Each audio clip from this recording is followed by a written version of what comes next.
बहुत इच्छा होती थी। मैं बहुत इच्छा होता था कि मैं कहानियों की किताबों को पढूँ और ऐसे ही मैं कहानियों की कुछ किताब पढ़ रहा था और उसमें मुझे प्रभु यीशु मसीह के बारे में पता चला। मैं कहानी में इस तरह से पढ़ा था कि एक परिवार जो 20 सालों से बिछड़ा हुआ था, प्रभु ने कैसे उस परिवार को मतलब पति और पत्नी को एक किया। तो जब मैं उस कहानी को पढ़ा, मैं यीशु मसीह को नहीं जानता, मैं बाइबल को नहीं जानता, क्रिश्चियन क्या होते हैं, मुझे उन क्योंकि मैं बहुत छोटा था, मुझे कुछ भी नहीं मालूम था। लेकिन जब मैं उस कहानी को पढ़ा तो वो मेरे हृदय को छू गया और मैं अपने हृदय में ऐसे बोला कि मैं यीशु मसीह से मिलना चाहता हूँ, ऐसा करके।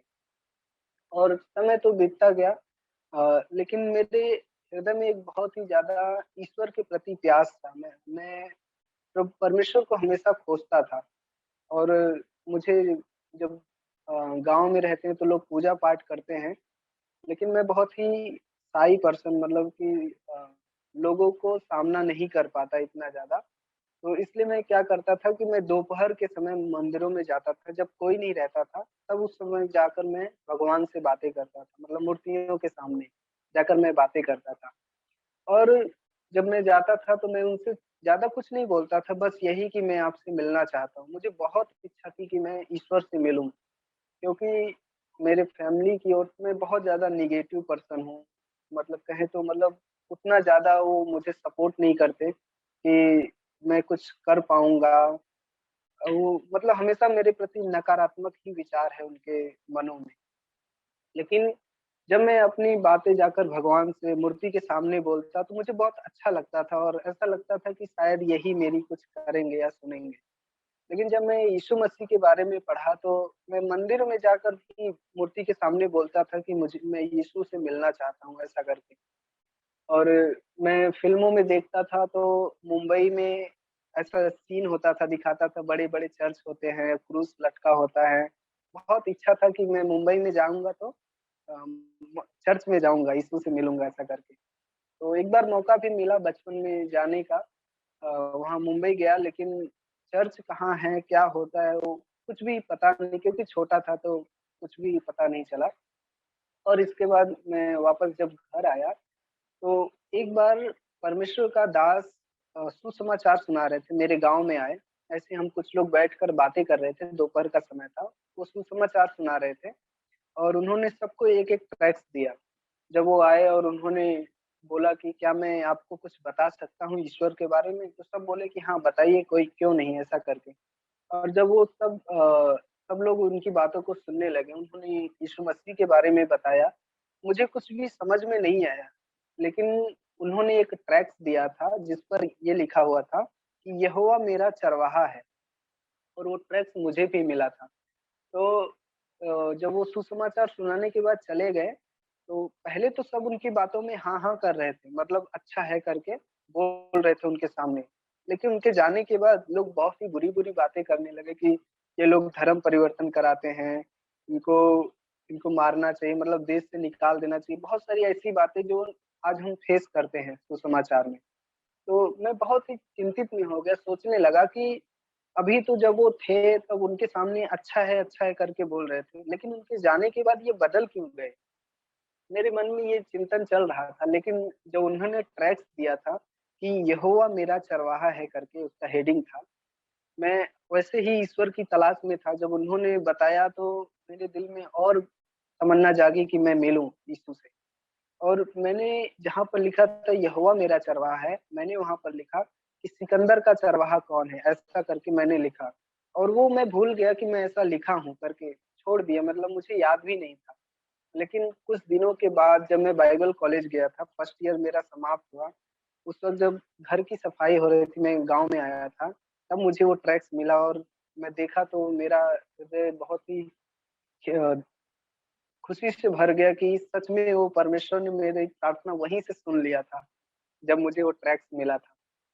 इसके बाद अ, मुझे यीशु से मुलाकात तो नहीं हुआ लेकिन मेरा एक दोस्त थे 2013 में जब 9th क्लास में मैं पहुँचा, तो मेरा एक दोस्त है उनका नाम सूरज है, वो उनके घर पर चर्च लगता है, यहीं पर हमारे पास्टर जी जाते हैं वहाँ पर कलीसिया लगाने के लिए। तो संडे का दिन था और मैं उनके पास जा रहा था और वो मुझसे मिले और उन्होंने बताया कि आज मैं बिज़ी हूँ, मैं आपका कोई काम नहीं कर सकता। तो मैं उनसे पूछा कि क्या बात है भई आज क्यों बिज़ी हो आप? उन्होंने बताया कि आज मेरे घर पर संगति लगता है यीशु मसीह का और इसीलिए हम कोई काम नहीं करते आज के दिन। तो ये बात सुनकर मुझे ऐसा लगा कि जिस चीज़ की मैं तलाश कर रहा था वो तो मुझे मिल गया ऐसा करके। तो मैं उनसे पूछ पड़ा क्या मैं आपके पास आ सकता हूँ मतलब संगति में? उन्होंने कहा हाँ, ज़रूर आ सकते हो। क्योंकि उन मेरे जो दोस्त लोग थे जिन्होंने बुरी-बुरी बातें कही थी, मेरे मन में वही चल रहा था कि ये छोटे लोगों की संगति है। इसमें छोटी जाति के लोग जाते हैं, हमारे जैसे तो कोई नहीं जाते ऐसा करके। तो उन्होंने मुझे इनवाइट किया और मैं उस दिन बहुत उत्साहित था और मैं जल्दी-जल्दी तैयार होकर कलीसिया में चला गया। तो पहला पहली बार कलीसिया में मैं गया हूँ, मुझे अंदर से बहुत डर भी लग रहा है क्योंकि मंदिर में हम तो फ़ैमिलियर होते हैं, चले जाते हैं, लेकिन अब चर्च कैसा होता है कुछ पता नहीं। गया ऐसे ही घर में कलीसिया लगा हुआ था, जाकर आराम से चुपचाप बैठ गया। कौन क्या गीत गा रहा है, क्या बोल रहा है, कुछ समझ में नहीं आ रहा है और फिर संगति खत्म हुआ, मेरे अंदर एक इच्छा थी यीशु से मिलने की और मुझे लगता था कि जो लोग क्रूस पहनते हैं, वही यीशु के लोग कहलाते हैं। तो मैं भी मार्केट से जाकर तुरंत क्रूस एक खरीद लाया और उसे पहन लिया। तो एक दिन मेरे गाँव पर कोई ठाकुर लोग आए थे, तो उन्होंने जब मुझे देखा वो क्रूस को, तो बोले, "क्या तुमने धर्म परिवर्तन कर लिया है?" ऐसा करके। अ, और वो बोले कि जो लोग ऐसा करते हैं उनको मार मार डालते हैं और मतलब बहिष्कृत कर देते हैं, हमारे देश से निकाल देते हैं ऐसा करके। मैं बहुत डर गया और जाकर तुरंत उस क्रूस को फेंक दिया और मैं नेक्स्ट संडे नहीं गया। तो मेरे दोस्त ने मुझसे बोला कि, "क्या हुआ भाई आज आप चर्च में क्यों नहीं आए थे?" मैंने उन्हें बोल दिया मतलब झूठ बोल दिया कि मैं किसी रिलेशन में चला गया था दूसरे रिश्तेदार के पास इसलिए नहीं आ पाया। लेकिन मैं इस बार आऊँगा ऐसा करके उन्हें बोला। ये तीसरा संडे है जब मैं जा रहा हूँ। 25 अगस्त 2013 को मैं प्रभु की संगति में गया था और जब मैं संगति में गया तो वही हाल था। लेकिन उन्होंने मुझे एक गीत की पुस्तक दी थी, जिस पर मत्ती रचित सुसमाचार उसका 6 अध्याय का 9 से 13 की जो प्रार्थना है, वो प्रार्थना पीछे लिखी हुई थी। हे हमारे पिता, तू जो स्वर्ग में है, तेरा नाम पवित्र माना जाए और तेरा राज्य आए। ये व जब मैं सिर्फ़ उसको पढ़ रहा था क्योंकि मेरे पास कुछ समझ में तो नहीं आ रहा था, इसलिए मैं उसे पढ़ रहा था। और जब मैं इसे पढ़ रहा था तो पढ़ते-पढ़ते मुझे ऐसा महसूस हुआ कि कोई भारी बोझ मेरे हृदय से रिमूव कर दिया गया है। वो मेरे हृदय से हट गया है और ऐसा लग रहा था कि मैं बहुत ही शांति से और बहुत ही खुशी और आनंद से भर गया हूँ। ऐसा मैंने आज तक लाइफ़ में कभी फ़ील नहीं किया था। वो जब मुझे महसूस हुआ और ऐसा लग रहा था कि कुछ मेरा खो गया था और वो मुझे मिल गया। उस दिन मैं बहुत ज़्यादा खुश था, बहुत ज़्यादा खुश था और तब से लेकर आज तक परमेश्वर ने अनुग्रह किया कि उसकी संगति से मैं अलग नहीं हुआ। इसके बाद मुझे यीशु को जानने के लिए और ज़्यादा इच्छा होने लगा अंदर। तो मैं जो कलीसिया के भाई-बहन लोग थे, मैं उनसे संगति करने लगा। जहाँ-जहाँ कहीं प्रार्थना होता, मैं उनके साथ जाता। लेकिन इस बीच कुछ और प्रॉब्लम होता कि घर परिवार की ओर से पहले तो घर के लोग नहीं जानते, मैं चोरी-चोरी जाता था, लेकिन अब धीरे-धीरे जब मैं पुराना होता गया और मैं ज़्यादा प्रभु में इंटरेस्ट समय ज़्यादा बिताने लगा, तो लोगों को पता चल गया कि मैं क्या करता हूँ। इस वजह से उन्होंने मुझे बहुत दिक्कत हुआ। मैं बचपन में था तो मुझे कुछ भी मालूम नहीं था कि लोग मुझे क्यों इतना बुरा-भला कहते हैं। मेरे दिल में सिर्फ़ एक ही बात आती थी कि मैं ऐसा लगता था कि यीशु से मुझे प्यार हो गया। मैं यीशु के बिना रह ही नहीं सकता। इतना ज़्यादा मुझे यीशु की संगति करने का मन करता, यीशु के साथ लोग क्या बोल रहे हैं मुझे उससे कोई परवाह नहीं होता और ना ही आज होता है और बहुत ही ज़्यादा मुझे एक्साइटेड होता था मैं यीशु के साथ रहूँ। फिर भाई-बहन जो जहाँ पर बाइबल स्टडी संगति चलता था, मैं रात-रात को वहाँ पर सीखने के लिए जाता। मेरे घर से 2 किलोमीटर दूर है। अंधेरे में मैं वहाँ जाता और वहाँ से वो लोग मुझे ड्रॉप करते मेरे घर तक।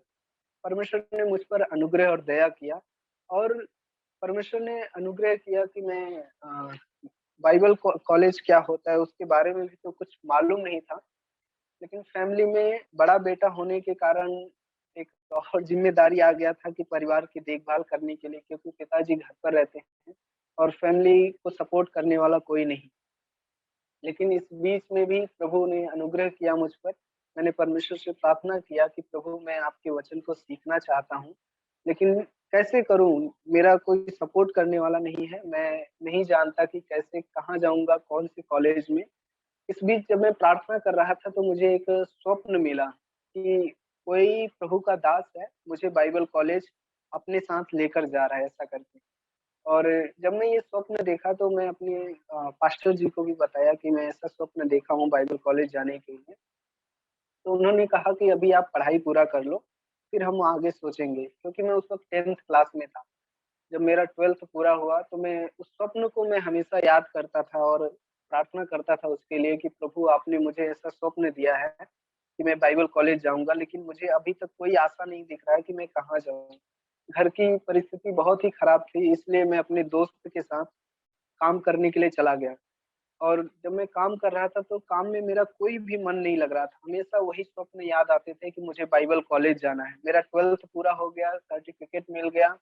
अभी मई मंथ मई का महीना, मई-जून का महीना है। उस वक़्त मैं प्रभु से प्रार्थना करता था, आपने मुझे स्वप्न दिया था कि मैं बाइबल कॉलेज जाऊँगा। लेकिन अभी क्या हो रहा है, मैं यहाँ काम कर रहा हूँ, क्या आपने मुझे सेवा के लिए नहीं बुलाया है ऐसा करके? फिर एक दिन मेरे पास्टर जी का फ़ोन आता है, वो बोलते हैं कि आपको बाइबल कॉलेज जाना है। अंदर से इच्छा है कि मैं कॉलेज जाऊँ, लेकिन अभी फैमिली को सपोर्ट करते-करते ऐसा लगने लगा कि अब उनको अगर मैं छोड़कर ऐसे बीच में जाऊँगा तो बहुत ही दिक्कत हो जाएगा। और वास्तव में ही ऐसा हुआ, तो मुझे बाइबल कॉलेज के लिए जाना पड़ा और प्रभु ने अनुग्रह और मदद किया। सपोर्ट करने वाला तो कोई नहीं था, लेकिन परमेश्वर ने पहले से ही इंतज़ाम करके रखा था कि कौन-कौन मेरी मदद करेगा। और फिर मैं बाइबल कॉलेज के लिए निकला। घर पर किसी को नहीं बताया था कि मैं काम को छोड़ दिया हूँ और मैं कॉलेज जा रहा हूँ। कॉलेज में जाने के बाद मैं गुड़गाँव में होली किंगडम थियोलॉजिकल कॉलेज है, वहाँ पर पढ़ाई करने के लिए गया। और जब मैं कॉलेज में पहुँचा तब मैं घर पर बताया कि मैं कॉलेज में आ गया हूँ। तब मुझे बहुत ही बुरा-भला सुनना पड़ा। उससे प्रभु की महिमा हो, जो भी होता है अच्छे के लिए होता है। फिर इसके बाद जब कुछ पैसे मेरे पास थे, मैं अपने दोस्त से पैसे लेकर गया था। जब वो पैसे समाप्त हुए तब मुझे बहुत ही दिक्कतों का सामना करना पड़ा कि अपनी नोटबुक कैसे तैयार करूँ, असाइनमेंट को लिखने के लिए, हर एक चीज़ों के लिए मुझे देखना पड़ता था, मैं क्या करूँगा, कैसे करूँगा? और मैं उस बीच प्रार्थना भी करता था, प्रभु मैं आगे कैसे जाऊँगा, क्या करूँगा? यहाँ पर आप लेकर आए हो तो मेरा इंतज़ाम भी करो। और कॉलेज में जाने के बाद मुझे बहुत ज़्यादा दिक्कत हुआ, मेरा स्वास्थ्य बिगड़ गया, क्योंकि कॉलेज का खाना और वहाँ का रहना, वातावरण मुझे बिल्कुल सूट नहीं किया। तो वहाँ पर फिर भी प्रभु ने सँभाला मुझे 3 साल तक, मैं पूरा अपना पढ़ाई किया और वहाँ पर सपोर्ट करने के लिए मैं कहूँ तो सिर्फ़ और सिर्फ़ मैं प्रभु को ही इसका श्रेय देता हूँ, प्रभु को महिमा मिले। जब भी मेरे पास किसी चीज़ की ज़रूरत होती थी, तो मैं अपने दोस्तों के साथ जाता और उन पर जो भी चीज़ चाहिए होता था, मैं उस पर उन चीज़ों को लिख लेता था। क्योंकि मैंने किसी-किसी भाई-बहन से ऐसा गवाही सुना था कि मुझे जो चाहिए होता है, मैं वो चीज़ों को लिख लेता हूँ और प्रभु से उस चीज़ों के लिए प्रार्थना करता हूँ। तो मैं भी ऐसा करता था और प्रभु बहुत ही महान है और जो मेरे टीचर होते थे, जो मुझे पढ़ाने के लिए आते थे, उसके 2-3 दिन के बाद ही प्रार्थना प्रभु सुनता था और उनके द्वारा मेरी चीज़ों को ज़रूरतों को पूरी कराता था। वो मुझे मनी देते थे। ये प्रभु की जो मेरे जीवन में ऐसी गवाही है कि परमेश्वर ने मेरे हाथ को नहीं छोड़ा है। क्योंकि कॉलेज में मेरा सपोर्ट करने वाला फैमिली से कोई भी नहीं, 3 साल तक मेरे फैमिली में कोई भी किसी से लेना-देना नहीं। और फिर परमेश्वर ने पास्टर जी के हृदय में बात डाली और वो भी मुझे सपोर्ट करने लगे, लेकिन वो उतना सपोर्ट नहीं कर पाते जितना होना चाहिए था। तो प्रभु वहाँ के पास्टर लोगों से और मेरे दोस्त लोगों से सब कुछ प्रभु बहुत ही अच्छे रीति से पूरा कराते थे। फिर 3 साल पूरा हुआ और मैं वापस प्रार्थना कर रहा था, प्रभु मैं कहाँ सेवा के लिए जाऊँगा? और ऐसे ही जब प्रार्थना कर रहे थे हम और मेरे दोस्त लोग, हम साथ में मिलकर प्रार्थना कर रहे थे। तो नाइट में मैं एक स्वप्न और देखा कि कोई प्रभु का दास आया और वो मेरे डायरेक्टर सर से, जो कॉलेज के डायरेक्टर हैं, उनसे बोल रहे हैं कि इस भाई को मेरे साथ चेन्नई में सेवा करने के लिए आने दो, ऐसा करके। जब ये बात मुझे स्वप्न में जब दिखाई दिया तो मैं अपने दोस्त लोगों से बाँटा। तो उन लोगों ने कहा कि शायद प्रभु आपको चेन्नई ले जाए ऐसा करके। मेरे मन में भी ऐसा लगा कि शायद प्रभु मुझे चेन्नई में सेवकाई के लिए ले जाएँगे, लेकिन चेन्नई के बारे में जब मैं सर्च किया, तो मालूम चला वहाँ तो हिंदी भाषा है ही नहीं और इंग्लिश मेरा उतना ज़्यादा इन्फ्लुएंस नहीं है, लेकिन फिर भी प्रभु के अनुग्रह से जो है समझ में आता है। और मैं इस बात को लेकर प्रार्थना करता रहा और मैं घर पर भी आ गया वापस, कॉलेज का सब कुछ खत्म हुआ।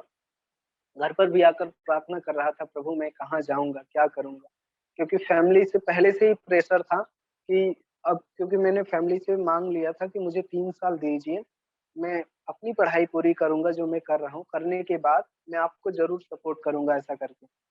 तो उन्होंने मुझे 3 साल तो दिया लेकिन अब 3 साल पूरे हो गए, अब कहाँ जाऊँ? कोई रास्ता नहीं क्योंकि लॉकडाउन लगा है हर जगह। सुसमाचार के लिए, सेवा के लिए उतना चांस नहीं, सब जो भी है ज़ूम मीटिंग पर ही चलता है, संगति नहीं कर सकते, गैदरिंग फिज़िकली नहीं कर सकते। प्रार्थना कर रहा था प्रभु आगे की अगुवाई कीजिए, तो एक भैया हैं जो हमारे ही चर्च से वहाँ पर आंध्र प्रदेश में सेवकाई करते हैं, उन्होंने पास्टर जी से बात किया कि मैं आ रहा हूँ और सिकंदर को अपने साथ आंध्र प्रदेश लेकर आऊँगा, यहाँ पर उनकी ज़रूरत है ऐसा करके। तो पास्टर जी ने मुझसे ये बात बोला तो मैं अपने आप में बहुत ही डाउट किया कि क्या मैं ऐसा कर पाऊँगा? क्योंकि जो भी होता है सब इंग्लिश में ही होता है, तो मैं तो उतना फ्लुएंस नहीं हूँ प्रभु, मैं ऐसा कर पाऊँगा कि नहीं? क्योंकि मुझे लगता है कि मैं ज़्यादा बड़ा कुछ भी नहीं कर सकता, जो भी है मैं छोटा-मोटा तो आगे तक कर लूँगा, लेकिन इतना हाई नहीं कर सकता प्रभु ऐसा करके। तो भैया आए घर पर, उन्होंने मुझसे भी बोला, मैं उस वक़्त मुझे सेवा के लिए आगे बढ़ना था। मैंने हाँ कर दिया, लेकिन मन में एक डाउट था, क्या पता प्रभु मुझे ये काम सच में है मुझे ये काम मिलेगा, ये सेवकाई प्रभु मुझे दिया है कि नहीं? ऐसा करके। जब तक मैं वहाँ गया और मेरा इंटरव्यू नहीं हुआ, जब तक मैं काम नहीं करने लगा तब तक मुझे कोई यकीन नहीं था कि मैं इस सेवा के लिए प्रभु ने मुझे रखा है। वहाँ पर जाने के बाद परमेश्वर ने मुझ पर अनुग्रह किया, इंटरव्यू को क्वालीफाई करने पास करने के लिए और इसके बाद काम वहाँ पर सेवा करने में प्रभु मेरी मदद कर रहे हैं। तो यही मेरे लाइफ़ का जो टेस्टिमनी है कि परमेश्वर ने मुझे कभी भी छोड़ा नहीं। मेरे बचपन से लेकर वहाँ से लेकर आज तक प्रभु मेरी हर ज़रूरत को पूरी कराते हैं। मैं अपने जीवन में परमेश्वर के सिवा और किसी को अपने साथ नहीं पाया, कभी भी नहीं पाया जब से मैंने प्रभु यीशु मसीह को जाना। और प्रभु यीशु मसीह ने जो प्यार मुझे दिखाया, इसीलिए मुझे कभी किसी से उतना लगाव नहीं होता जितना मुझे प्रभु यीशु मसीह से हो पाता है। इसलिए मैं किसी से जुड़ नहीं पाता। लेकिन प्रभु की महिमा हो कि प्रभु ने मुझ पर अनुग्रह किया और आप लोगों के साथ भी जोड़ा, ऐसे ही संगति करने के लिए, आपसे मिलने के लिए। मुझे बहुत अच्छा लगता है जब आप लोगों की प्रार्थना होती है और संगति होती है। मैं मिस कर दिया 2-3 प्रेयर मीटिंग, लेकिन प्रभु की महिमा हो हर एक बातों में कि आप सबसे जुड़ा हूँ। प्रभु की स्तुति हो।